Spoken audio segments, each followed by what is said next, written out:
Good morning everyone, आप सभी का फिर से एक बार स्वागत है हमारे इस new YouTube channel by MD Dhivar पर भैया। ठीक है, तो भैया आप सभी का भर भर के कमेंट आ रहा था यार कि यार डीएलएड के फर्स्ट ईयर के जो पढ़ाई है वो किस प्रकार से होती है और उनमें कौन कौन से बुक पढ़ने होते हैं और कौन कौन से गाइडें हैं जो पढ़ने होते हैं। ठीक है भैया, तो फाइनली मैं हूँ फिलहाल के लिए डीएलएड सेकंड ईयर का स्टूडेंट और मैंने जो डीएलएड फर्स्ट ईयर में जो पढ़े हैं उन बुक के बारे में आपको बताऊंगा और साथ में गाइड्स के बारे में भी बताऊंगा कि यार कौन सा गाइड ज़्यादा बेस्ट होता है और किनको हमने पढ़े हैं। हमारे जितने भी स्टूडेंट हैं वो सभी ने पढ़े हैं। ठीक है, तो फाइनली उन लोगों से मैंने बात की है और उन लोगों ने कौन कौन से गाइडें पढ़ी है उनके बारे में बताऊंगा भैया। ठीक है, और देखेंगे कि मैंने जो फर्स्ट ईयर में था तो मैंने कौन कौन सी गाइडें को जो है उनको पढ़े हैं भैया। ठीक है, और ख़ास तौर से ये वीडियोस बनाने का एक मतलब ये था भैया कि आप लोगों सभी लोगों का अनेकों लोगों का क्वेश्चन था कि आप बुक के बारे में एक आध दो वीडियोस बनाते, तो इसलिए ये वीडियोस बना रहे हैं भैया। ठीक है, चलिए वीडियोस को जल्दी से शुरू करते हैं और उससे पहले अगर आप चैनल पर नए होंगे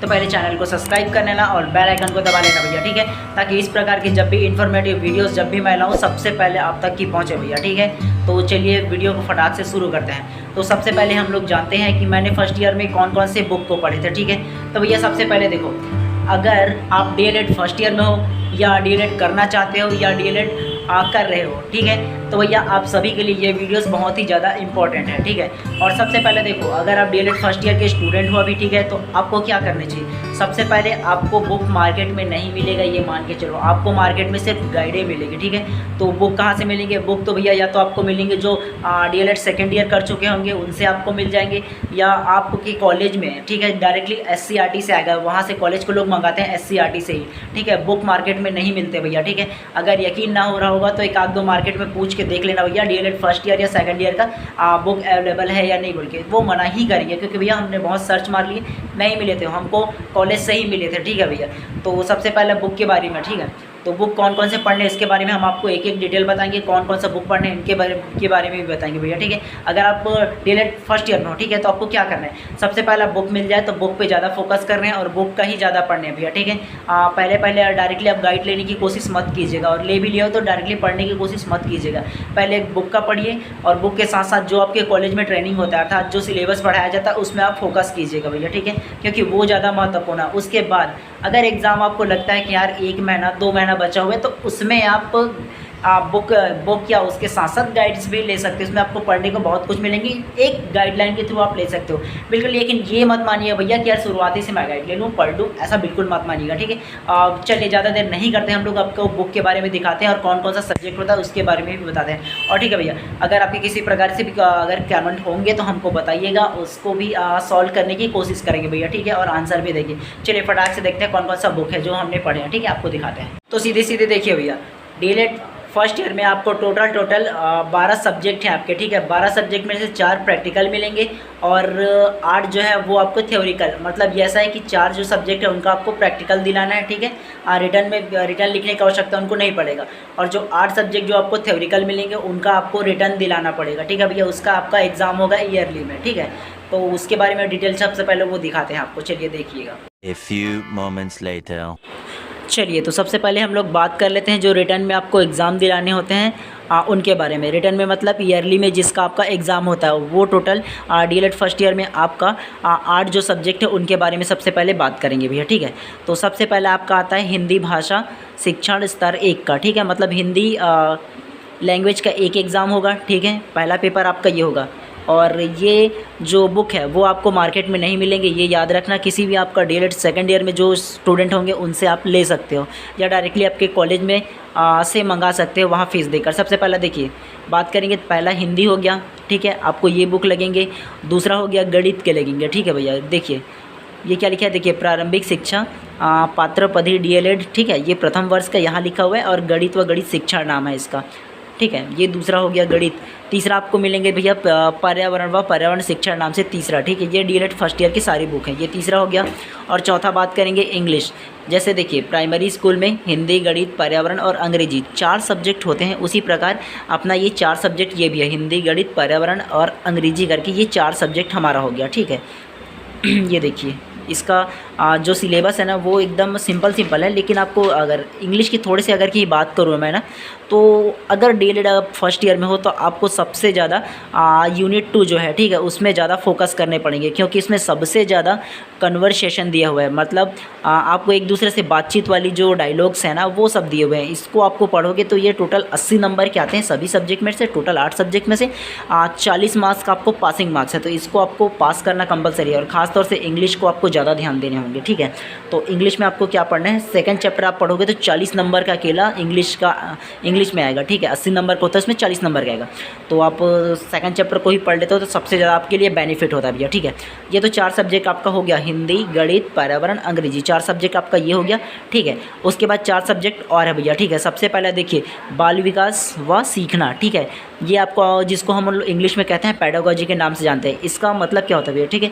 आप बच्चे के बारे में कैसे बचपन से वो बढ़ते हैं, कैसे पलते हैं, कैसे बढ़ते हैं, ठीक है, उसका ग्रोथ कैसे होता है, ये सब आप इस सब्जेक्ट में पढ़ोगे, ठीक है। कि बच्चे की मानसिकता कैसी होती है, बचपन में वे कैसे खेलते हैं, कैसे करते हैं, ये सारी चीज़ें आपको इस बाल विकास में पढ़ने को मिलेंगी कि बच्चे की मानसिकता कैसी होती है, ठीक है। ये सब बाल विकास का जो सब्जेक्ट है इसमें आपको पढ़ने को मिलेंगे।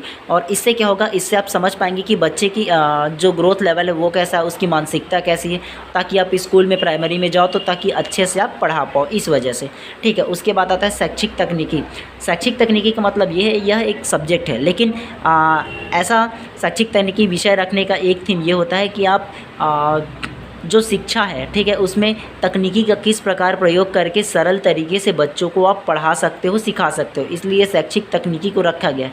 इसके अंदर आपको बहुत सारी चीज़ें आएंगी, जैसे कंप्यूटर के वाले, ठीक है, उसके अलावा डिजिटल बोर्ड वगैरह, ठीक है। अभी के जो मॉडर्न तकनीकी है उसमें आप किस प्रकार शिक्षा को ऐड करके सरल तरीके से आप बच्चों को पढ़ा सकते हो, तो इसमें ये कहा गया है, ठीक है, शैक्षिक तकनीकी में, ठीक है। उसके अलावा आते हैं ज्ञान, शिक्षा क्रम व शिक्षा शास्त्र, ठीक है। तो इस सब्जेक्ट में हम यह जानेंगे कि ज्ञान किस प्रकार की होती है, कितने प्रकार की होती है, कैसे कैसे होती है, ठीक है।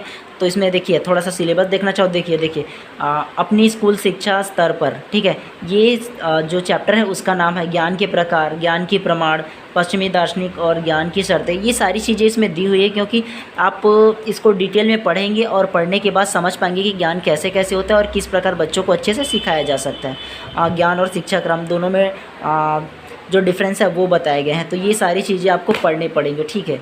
और ये हो गया अपना 7 सब्जेक्ट कंप्लीट हो गया। और 8वां सब्जेक्ट ये देखिए शालेय संस्कृति, प्रबंधन एवं विकास, ठीक है। इसमें क्या है देखिए, शालेय संस्कृति मतलब इसका ये थीम है कि जो स्कूल का इंफ्रास्ट्रक्चर होता है, ठीक है, वहाँ भौतिक बनावट जो होती है, ठीक है, वो किस प्रकार से होती है, कैसे कैसे आपको फाइलें मेंटेन करने होते हैं, कितने कितने कमरे होते हैं, ये सारी चीज़ें आपको इसमें सीखने को मिलेंगी। और डायरेक्टली हम इसका सिलेबस थोड़ा सा देखना चाहें तो देखिए क्या क्या सिलेबस में दिया गया है, ठीक है। इसमें दिया गया देखिए विद्यालय की आवश्यकता एवं उद्देश्य, मतलब ये मान के चलो कि विद्यालय की इसमें आवश्यकता क्यों है, ठीक है, उसका उद्देश्य क्या है, ये आपको जानने को मिलेंगे। विद्यालय की संकल्पना क्यों की गई है, मतलब विद्यालय आखिर बनाया क्यों गया है, ये सारी चीज़ें आपको पढ़ने हैं, शुरुआती से आपको पढ़ने को मिलेंगे और समझ पाएंगे कि विद्यालय की आखिर आवश्यकता क्यों है, ठीक है, और विद्यालय के आधार क्या है, ठीक है। उसके प्रकार देखिए प्रभावी विद्यालय की विशेषताएं, इससे आप समझ पाओगे कि कैसे कैसे पढ़ाने हैं और एक अच्छा विद्यालय कैसे आप बना सकते हो एज अ टीचर के रूप में आप, ठीक है। तो इस प्रकार की सारी चीज़ें आपको पढ़ने हैं, ठीक है।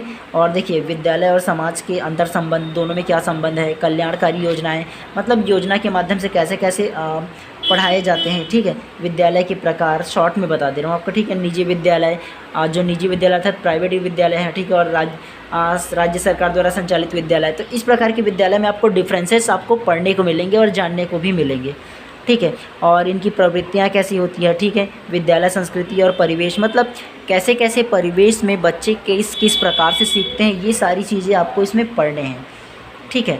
और देखिए विद्यालय की संकल्पना, ये सारी चीज़ें आपको पढ़ने से आपको समझ में आएगा कि यार एक अच्छा टीचर कैसे बनते हैं, आपको विद्यालय जाने के बाद कैसा कैसा पढ़ाया जाता है, ये सारी चीज़ें आपको जानना और समझने को मिलेंगे।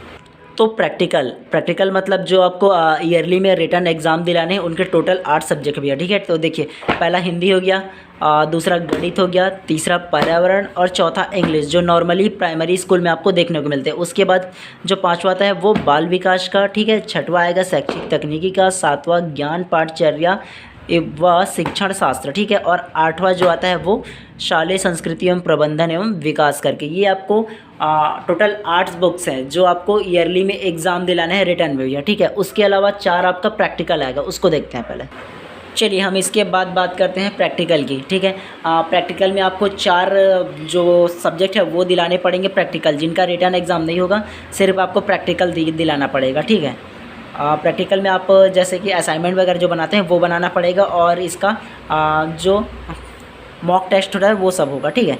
तो इसमें देखिए 4 सब्जेक्ट में पहला जो आएगा वो कार्य शिक्षा व व्यावसायिक विकास भाग 1 ये हो गया, ठीक है। उसके बाद देखिए दूसरा जो आएगा कला शिक्षण व लोक संस्कृति भाग 1 ये आएगा।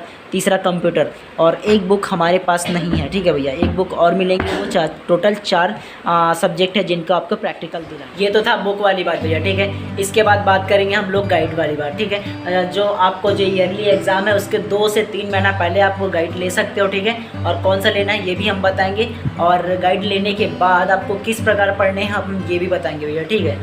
और हाँ, लेना चाहो तो अभी से ले सकते हो, लेकिन आपको पढ़ना सिर्फ बुक से ही भैया, ठीक है। अगर बुक से ज़्यादा अच्छे से पढ़ोगे तो आपको ज़्यादा अच्छे से क्लियरिटी होगा, और जो कॉलेज में पढ़ोगे उससे आपको समझ में आएंगे और भी अच्छे तरीके से।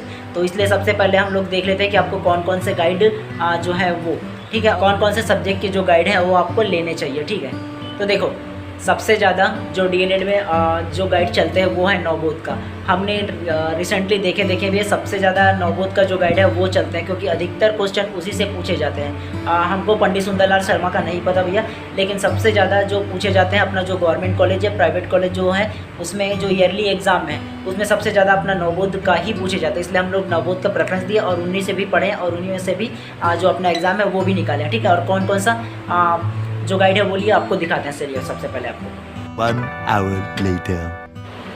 चलिए अब बात करते हैं गाइड के लिए। तो सबसे पहले जो आपको गाइड लेने हैं वो देखिए नवबोध प्रकाशन का डीएलएड है। ये सरल अध्ययन करके दिया है, हिंदी भाषा शिक्षण स्तर 1, ठीक है। ये प्रथम वर्ष के लिए ये वाला, तो आपको ये लेना है पहला। और दूसरा जो देखिए नवबोध का ही ये देखिए, ठीक है, ये गणित शिक्षण का है, ये लेना है आपको, ये गणित हो गया। तीसरा आपको जो तीसरा है वो लेना है पर्यावरण का, ठीक है, पर्यावरण शिक्षण, ठीक है, एवं पर्यावरण शिक्षण करके दिया है, ये लेना है। उसके बाद देखिए चौथा जो है वो इंग्लिश, ठीक है, इंग्लिश लैंग्वेज प्रोफिशिएंसी ये लेने हैं आपको। उसके बाद देखिए जो चौथा है वो 5वां जो आता है वो देखिए बाल विकास और सीखना, ये वाला जो पेडागोजी जिसको हम इंग्लिश में कहते हैं। उसके अलावा शैक्षिक तकनीकी में आपको ये गाइड्स लेने हैं। उसके बाद आपको लेना है शालेय संस्कृति की, ठीक है, शालेय संस्कृति एवं नेतृत्व प्रबंधन, इसको देख लीजिएगा, ये सारे आपको मार्केट में अवेलेबल है, कहीं से भी लोगे आपको मिल जाएगा ये। और लास्ट जो 8वां है वो ज्ञान पाठचर्या शिक्षण शास्त्र और मूल्यांकन करके। तो इतने सारे आपको गाइड जो हैं वो लेने हैं, टोटल 8 गाइड्स है वो लेने हैं। और सबसे पहले अगर पढ़ाई शुरू करना चाहोगे तो बुक से ही करना है, गाइड के भरोसे में पहले मत रहना। पहले भी बता रहा हूँ, अभी भी बता रहा हूँ, सिर्फ आपको गाइडलाइन के लिए लेना है कि यार आपको ये पता चलेगा कि यार किस किस प्रकार से क्वेश्चन जो है वो आते हैं। और हाँ, वीडियोस के अंत में ये आप ये ज़रूर बताइएगा कि आपको वीडियोस कैसा लगा। अगर अच्छे लगे तो बिल्कुल लाइक और सब्सक्राइब ज़रूर कीजिएगा। हाँ, और उसके अलावा अगर आपको किसी भी प्रकार से क्वेश्चन हो तो ज़रूर कमेंट कीजिएगा, उसको पढ़ेंगे और उसका आंसर भी देने की कोशिश करेंगे भैया, ठीक है। और किसी भी प्रकार का डाउट हो तो बेशक कमेंट कीजिएगा हमसे, चाहे वो बुक से रिलेटेड हो या किसी प्रकार से गाइड से रिलेटेड हो या आप सब्जेक्ट से रिलेटेड हो भैया, ठीक है, बिल्कुल बताइएगा। और एक बार फिर से अगर वीडियो के लास्ट में अगर चैनल पर नए होंगे तो बेशक सब्सक्राइब कर देना और बेल आइकन को दबा देना भैया, ठीक है। चलिए मिलते हैं इसी प्रकार किसी नेक्स्ट वीडियो में। वीडियोस पूरा देखने के लिए आप सभी का बहुत बहुत धन्यवाद।